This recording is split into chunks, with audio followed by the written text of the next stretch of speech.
بسم اللہ الرحمن الرحیم۔ بادشاہ نے اپنے پاس بیٹھے وزیر سے پوچھا، تمہاری زندگی کی سب سے بڑی خواہش کیا ہے؟ وزیر نے شرما کر منہ نیچے کر لیا۔ بادشاہ نے کہکا لگایا اور بولا، تم گھبراؤ مت، بس اپنی زندگی کی سب سے بڑی خواہش کا اظہار کر دو۔ وزیر گھٹنوں پر جھکا اور عاجزی سے بولا، حضور آپ دنیا کی خوبصورت ترین سلطنت کے مالک ہیں۔ میں جب بھی یہ سلطنت دیکھتا ہوں تو میرے دل میں خواہش پیدا ہوتی ہے، اگر اس کا 10واں حصہ میرا ہوتا تو میں دنیا کا خوش قسمت ترین انسان ہوتا۔ بادشاہ نے وزیر سے کہا، اگر میں تمہیں اپنی آدھی سلطنت دے دوں؟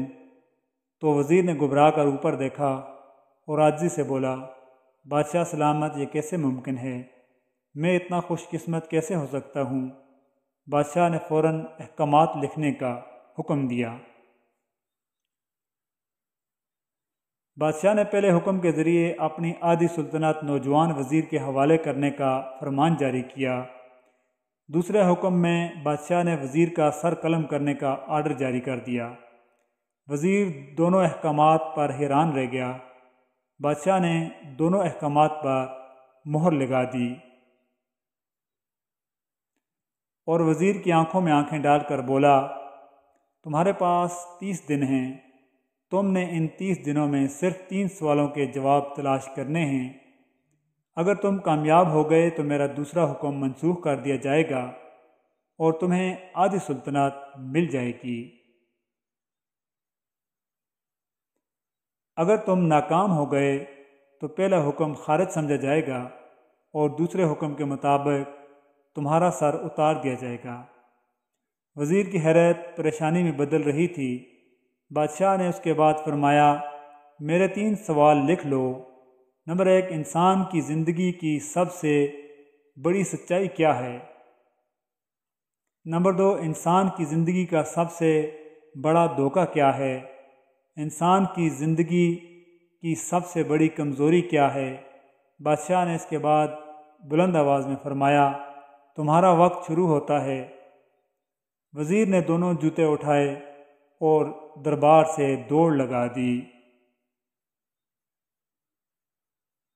اس شام وزیر نے ملک بھر کے دانشور، ادیب اور ذہین لوگ جمع کیے اور سوال ان کے سامنے رکھ دیے۔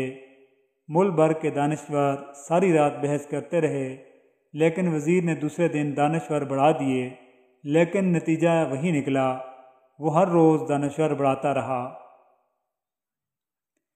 پھر بھی وزیر کو کوئی بھی دانشور تسلی بخش جواب نہ دے سکا، یہاں تک کہ وہ مایوس ہو کر دارالحکومت سے باہر نکل گیا۔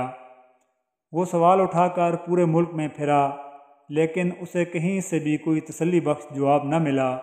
وہ مارا مارا پھرتا رہا، شہر شہر، گاؤں گاؤں کی خاک چھانتا رہا۔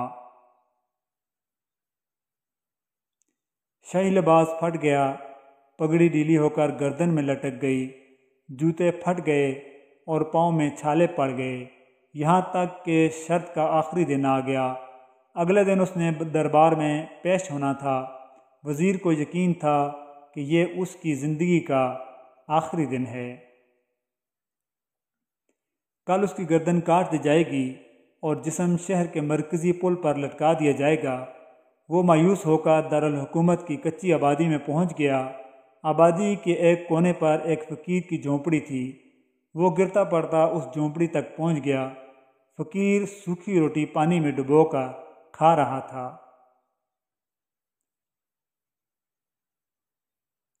ساتھ ہی دودھ کا پیالہ پڑا تھا اور فقیر کا کتا شڑپ شڑپ کی آوازوں کے ساتھ دودھ پی رہا تھا۔ فقیر نے وزیر کی حالت دیکھی، کہکا لگایا اور بولا، حضور آپ صحیح جگہ پہنچے ہیں، آپ کے 3 سوالوں کے جواب میرے پاس ہیں۔ وزیر نے حیرت سے فقیر کو دیکھا اور پوچھا، آپ نے کیسے اندازہ لگا لیا میں کون ہوں اور میرا مسئلہ کیا ہے؟ فقیر نے سوکھی روٹی کا ٹکڑا منہ میں ڈالا اور اپنا سرہانہ اٹھا کر بولا، یہ دیکھیے آپ کو سمجھ آ جائے گا۔ وزیر نے جھک کر دیکھا، بوریے کے نیچے شاہی خلعت بچھی ہوئی تھی۔ یہ وہ لباس تھا جو بادشاہ اپنے قریب ترین وزراء کو عنایت کرتا تھا۔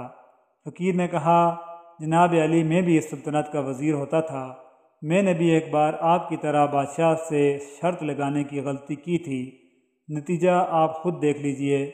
فقیر نے اس کے بعد سوکھی روٹی کا ٹکڑا اٹھایا اور دوبارہ پانی میں ڈبو کر کھانے لگا۔ وزیر نے دکھی دل سے پوچھا، کیا آپ بھی جواب نہیں تلاش کر سکے تھے؟ فقیر نے کہا، میرا کیس آپ سے تھوڑا مختلف تھا، میں نے جواب تلاش کر لیے تھے۔ میں نے بادشاہ کو جواب بتائے، آدھی سلطنت کا پروانہ پھاڑا اور اس کٹیا میں آ کر بیٹھ گیا۔ میں اور میرا کتا مطمئن زندگی گزار رہے ہیں۔ وزیر کی حیرت بڑھ گئی، لیکن یہ سابق وزیر کی حمایت کے تجزیے کا وقت نہیں تھا، جواب معلوم کرنے کی گھڑی تھی۔ چنانچہ وزیر بننے کے بجائے فریادی بن گیا اور فقیر سے پوچھنے لگا، کیا آپ مجھے سوالوں کے جواب دے سکتے ہیں؟ فقیر نے ہاں میں گردن ہلا کر جواب دیا، میں تمہیں پہلے 2 سوالوں کے جواب مفت میں دوں گا، لیکن تیسرے جواب کے لیے تمہیں قیمت ادا کرنی ہوگی۔ وزیر کے پاس شرط ماننے کے علاوہ کوئی دوسرا راستہ نہیں تھا، اس نے فوراً ہاں میں گردن ہلا دی۔ فقیر نے کہا، دنیا کی سب سے بڑی سچائی موت ہے، انسان کوئی بھی ہو،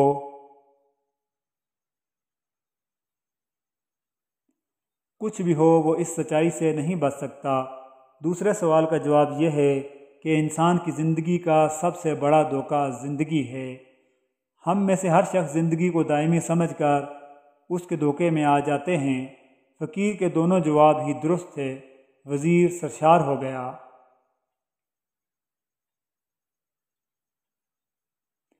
اس نے اب تیسرے جواب کے لیے فقیر سے شرط پوچھی۔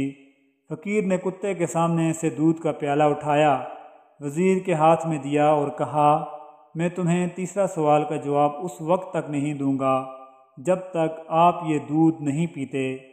وزیر کے ماتھے پر پسینہ آ گیا۔ اس نے نفرت سے پیالہ زمین پر رکھ دیا۔ وہ کسی قیمت پر کتے کا جھوٹا دودھ نہیں پینا چاہتا تھا۔ فقیر نے کہا، تمہارے پاس اس 2 راستے ہیں، تم انکار کر دو اور شاہی جلاد کل تمہارا سر اتار دے، یا پھر تم یہ دودھ پی لو اور تمہاری جان بھی بچ جائے اور تم آدھی سلطنت کے مالک بھی بن جاؤ۔ فیصلہ بہرحال تم نے کرنا ہے۔ وزیر سوچ میں پڑ گیا۔ ایک طرف زندگی اور آدھی سلطنت تھی اور دوسری طرف کتے کا جھوٹا دودھ تھا۔ وہ سوچتا رہا یہاں تک کہ جان اور مال جیت گیا، سیلف رسپیکٹ ہار گئی۔ وزیر نے پیالہ اٹھایا اور ایک ہی سانس میں دودھ پی گیا۔ فقیر نے قہقہ لگایا اور بولا، میرے بچے، انسان کی سب سے بڑی کمزوری غرض ہوتی ہے، یہ اسے کتے کا جھوٹا دودھ پینے پر مجبور کر دیتی ہے، اور یہ وہ سچ ہے جس نے مجھے سلطنت کا پروانہ پھاڑ کر اس کٹیا میں بیٹھنے پر مجبور کر دیا تھا۔ میں جان گیا تھا۔ میں جوں جوں زندگی کے دھوکہ میں آؤں گا، میں موت کی سچائی کو فراموش کرتا جاؤں گا، اور میں موت کو جتنا فراموش کرتا رہوں گا، میں اتنا ہی غرض کی دلدل میں دھنستا چلا جاؤں گا، اور مجھے روز اس دلدل میں سانس لینے کے لیے غرض کا غلیظ دودھ پینا پڑے گا۔ لہٰذا میرا مشورہ ہے، زندگی کی ان 3 حقیقتوں کو جان لو، تمہاری زندگی اچھی گزرے گی۔ وزیر شرمندگی اور خود ترسی کا تحفہ لے کر فقیر کی جھونپڑی سے نکلا اور محل کی طرف چل پڑا۔ وہ جوں جوں محل کے قریب پہنچ رہا تھا، اس کے احساس اور شرمندگی میں اضافہ ہو رہا تھا۔ اس کے اندر ذلت کا احساس بڑھ رہا تھا۔ وہ اس احساس کے ساتھ محل کے دروازے پر پہنچا۔ اس کے سینے میں خوفناک ٹھیس اٹھی۔ وہ گھوڑے سے گرا، لمبی ہچکی لی اور اس کی روح دنیا سے پرواز کر گئی۔ ہمیں کسی دن کسی ٹھنڈی جگہ پر بیٹھ کر زندگی کے ان بنیادی سوالوں پر ضرور غور کرنا چاہیے ہمیں یہ سوچنا چاہیے کہ ہم لوگ کہیں زندگی کے دھوکے میں آ کر غرض کے پیچھے تو نہیں بھاگ رہے، ہم لوگ کہیں موت کو فراموش تو نہیں کر بیٹھے۔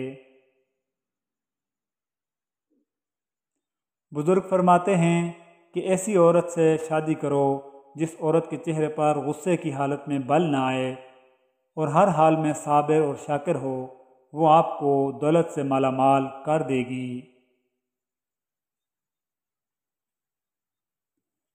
بہترین بیوی وہ ہے جو اپنے خاوند کی حیثیت کے مطابق خرچ کرے اور شوہر کی استطاعت سے زیادہ مطالبہ نہ کرے۔ جو چیز تم سے لے لی گئی ہے، ایک وقت ایسا بھی آئے گا کہ اس کی یاد تمہارے ذہن و دماغ سے مٹا دی جائے گی، اور عنقریب قریب اللہ تعالیٰ تمہیں وہ چیز عطا کرے گا جس کی تمہیں توقع بھی نہ تھی۔